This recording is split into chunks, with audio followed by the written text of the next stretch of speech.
साथियों नमस्कार, मैं doctor Anand Kumar Gupta, chest patient, Balrampur अस्पताल, लखनऊ। आज मैं आपसे अपने पिछले वीडियो की अगली कड़ी अर्थात जैसा वादा किया था कि अगली कड़ी में मैं आपसे एलर्जिक राइनाइटिस की बात करूंगा, आज मैं आपसे एलर्जिक राइनाइटिस पे बात करने जा रहा हूं। साथियों, जैसा कहते हैं कि आपको भी अंदाज़ा होगा कि एलर्जिक राइनाइटिस एक बहुत बड़ी समस्या है पूरे विश्व की। और अगर हम डाटा समझने की कोशिश करें तो पूरे विश्व की पॉपुलेशन का 20% 1/5 population allergic rhinitis, atopic dermatitis व फूड एलर्जी से प्रभावित है। और इसको हम एटॉपिक मार्च भी कहते हैं। एलर्जिक राइनाइटिस, एटॉपिक डर्मेटाइटिस व फूड एलर्जी के ट्रायड को एटॉपिक मार्च भी कहते हैं। और ये जो एलर्जिक राइनाइटिस है, अगर हम केवल इसकी बात करें तो एलर्जिक राइनाइटिस करीबन 10 से 30% एडल्ट्स और अप टू 40% बच्चों की पॉपुलेशन को मिलाते हुए ग्लोबली मोर देन 600 मिलियन अर्थात करोड़ों में लोग अच्छे से प्रभावित हैं, और इसमें से मेजॉरिटी आपकी बच्चे हैं। अगर हम इनको देखें कि इनमें कौन कौन कैसे प्रभावित हैं, तो जो AR है मतलब एलर्जिक राइनाइटिस, ये अस्थमा के पेशेंट्स में लगभग 70% केसेस में ये पाया जाता है, 60 से 70% केसेस में। और वहीं पर जो एलर्जिक राइनाइटिस और साथ में जो अस्थमा का कॉम्बिनेशन हमको 20 से 45 साल की आयु वर्ग के अस्थमा के पेशेंट्स में AR और अस्थमा का केस मिलते हैं। लगभग 17% के लोग ऐसे होते हैं जिनमें अस्थमा के साथ AR पहले किसी ने बताया ही नहीं होता कि तुमको एलर्जिक राइनाइटिस से भले लक्षण आ रहे हों। तो इस तरह से इतनी डोमिनेंट बीमारी, इतनी प्रिवेलेंट बीमारी हमसे डायग्नोसिस में अछूती रहती है।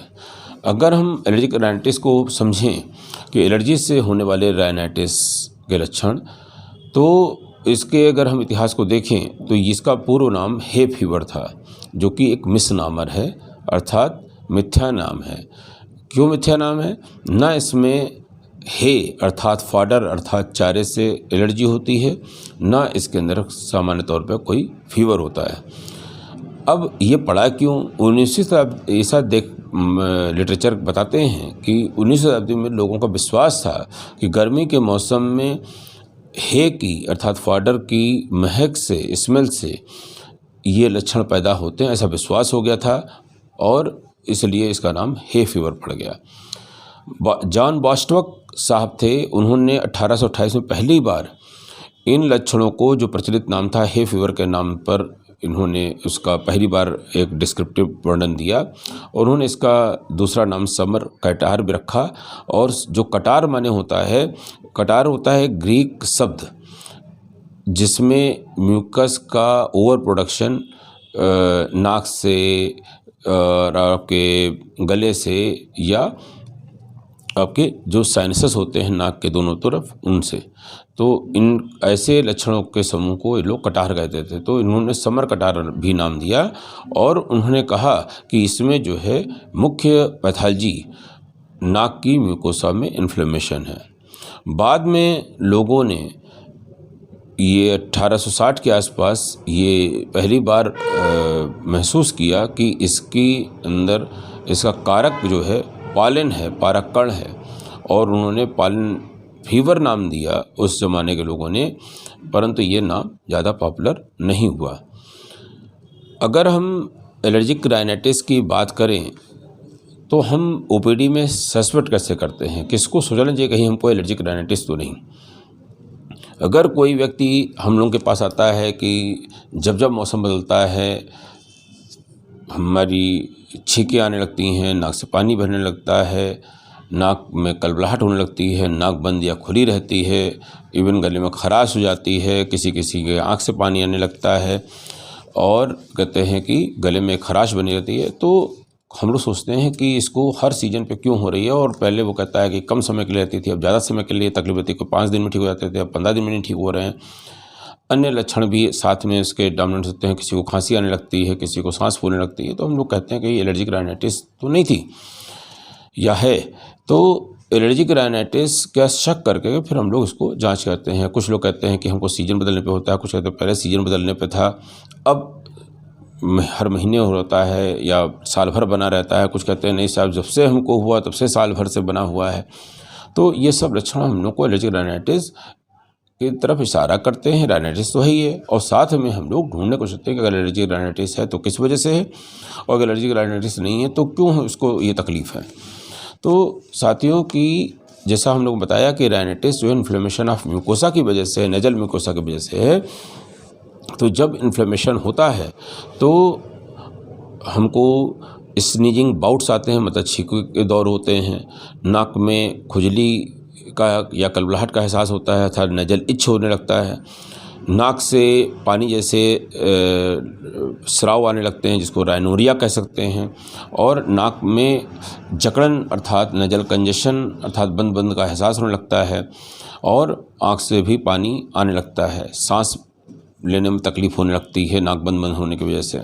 और अन्य लक्षण में जैसे आँख से पानी आना, लाली होना, आँख में खुजली तक होना, घ्राण शक्ति में कमी आना जिससे हाइपास्मिया भी कहते हैं, गले में खुजली या खराश का होना, सर में भारीपन दर्द का होना जिसे हम साइनस हेडेक भी कह सकते हैं, नाक में जो है नींद में कमी हो जाना, और उससे जो है दिन भर थके थके से रहना, बार बार नाक साफ करते रहना, अपने काम में मन रखना आदि कई लक्षण इसके साथ आ सकते हैं।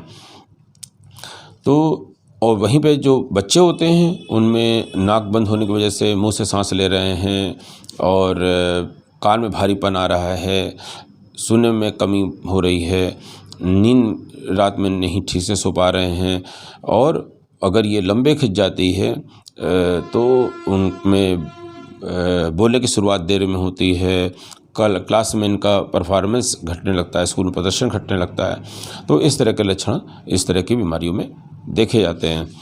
तो ये जो कहते हैं कि एलर्जिक राइनाइटिस है, तो अगर हम इसको देखें तो इसमें ये पाया गया कि भले सीजनल होती हो, मौसम परिवर्तन के समय इसके लक्षण आते हों, लेकिन इसमें ये जो बेसिक बीमारी है नाक में म्यूकोसा में इन्फ्लेमेशन, ये किसी सीजन में ही नहीं आती। इसमें एक बार अगर ये है तो एक मिनिमल परसिस्टेंट इन्फ्लेमेशन, एक न्यूनतम स्तर का शोथ म्यूकोसा में बना ही रहता है, और इसको हम MPI भी कह सकते हैं। तो जो एलर्जन एक्सपोजर पर इंक्रीज हो जाता है और हमको लक्षण देने लगता है। अगर हम इस बीमारी को और समझें कि और क्या लक्षण हो सकते हैं, तो जो ये नाक का जो इन्फ्लेमेशन की वजह से म्यूकस का ज़्यादा सिक्रेशन हो रहा है, ये सिक्रेशन गले में जा कर के कहते हैं कि खराश के रूप में बार बार मरीज महसूस करता है गले में कोई सिक्रेशन से नाक के पीछे से आ रहा है, और इसको हम लोग पोस्ट नेजल ड्रिप भी कहते हैं, PND कहते हैं। और मरीज जो है इस तरह का मरीज बार बार गले को खराश मार करके निगल करके या थूक करके उसको साफ़ करने की कोशिश करने लगता है। तो हम उसको कहते हैं कि इसी म्यूकस के ज़्यादा बनने की वजह से इसको PND भी हो गई है। तो ये जो लक्षण हैं कि नाक बंद होने वाला या नाक से बार बार छींके आना, पानी आने वाला, तो ये लक्षण जो हैं इनमें मरीजों में दो समूह के रूप में देखे गए हैं कि ये दो मरीजों की तरह बात करते हैं। इनको जिनके अंदर छींक बार बार आती है उनको हम लोग स्नीजर्स एंड रनर्स कहते हैं, और जिनमें नाक बार बार बंद होती है उनको हम लोग ब्लॉकर्स कहते हैं। तो दोनों ही बातें दोनों में हो सकती हैं, लेकिन जिनमें प्रीडोमिनेंट लक्षण नाक बंद होने के होते हैं उनको हम ब्लॉकर्स, और जिनमें प्रीडोमिनेंट लक्षण उनको छींके आना और नाक से पानी आने की होती है उनको हम स्नीजर्स एंड रनर्स कहते हैं। जिनमें नाक बंद होने के ज़्यादा लक्षण होते हैं उनमें थिक मतलब गाढ़ा म्यूकस आता है नाक से, उनमें पेंडी के लक्षण ज़्यादा होते हैं, उनको ये लगभग साल भर लक्षण रहते हैं, थोड़ा कम ज़्यादा, लेकिन लक्षण रहित बहुत आम तौर पे नहीं पाए जाते हैं ये। और इनके अंदर ये लक्षण साल भर क्यों बने रहते हैं? ऐसे एलर्जन की वजह से कारण होते हैं जो साल भर इनके घर में पाए जाते हों, जैसे दीवारों में फंगस होना या हाउस में डस्ट माइट होना। तो वहीं पर जो स्नीजर्स और रनर्स होते हैं जनरली ये सीजनल होते हैं, और ऐसे एलर्जन के खिलाफ इनमें लक्षण होते हैं जो सीजन पे ही आते हैं, जैसे पालन की वजह से, परागकणों की वजह से। और इसके अंदर फैमिली हिस्ट्री एटॉपिक की ज़्यादातर आसानी से मिल जाती है स्नीजर्स और रनर्स में। और इनमें जो है राइनोरिया मतलब नाक से पानी आना और स्नीजिंग के अलावा अक्सर हमको नाक में, आँख में और तालू में कलबलाहट, इचिंग का एहसास बना रहता है। अब इसको हम इस तरह से समझें कि जो इचिंग वाले पेशेंट हों, चाहे स्नीजर और रनर्स हों या ब्लॉकर्स हों, हैं दोनों एलर्जिक राइनाइटिस के। और जब ये इन्फ्लेमेशन अपर एयरवे से लोअर एयरवे की तरफ बढ़ जाता है तो ये अस्थमा, एटॉपिक अस्थमा के रूप में भी हमको मिलता है। हमारे टीचर कहते हैं जब छत टपकेगी तो फर्श खराब होगी।